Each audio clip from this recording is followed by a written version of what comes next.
All right, picture this. You're standing in your backyard on a clear night, and you look up. Above you is a sky teeming with stars.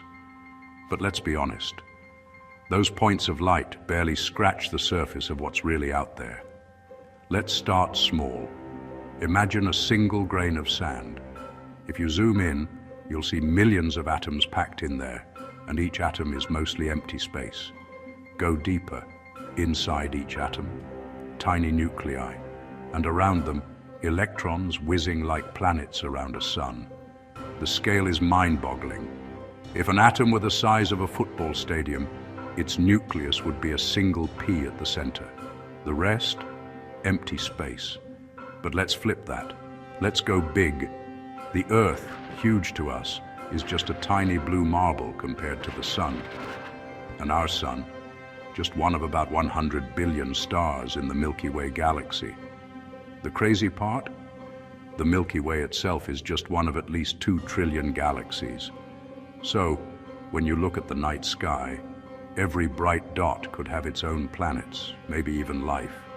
Now let's stretch your imagination. If you drove your car to the moon at motorway speed non-stop, it'd take almost half a year. But to reach even the nearest star, Proxima Centauri, at that same speed, you'd be driving for over 50 million years.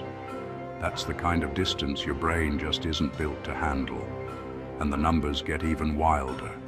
Light from the sun takes 8 minutes to reach us. But the light from the Andromeda galaxy, the nearest big galaxy, takes over 2 million years to get here. So when you see Andromeda in the sky, you're actually looking back in time, 2 million years.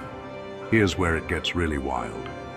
The observable universe stretches 93 billion light years across.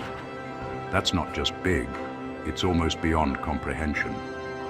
And yet, it all started from a single, infinitely small point.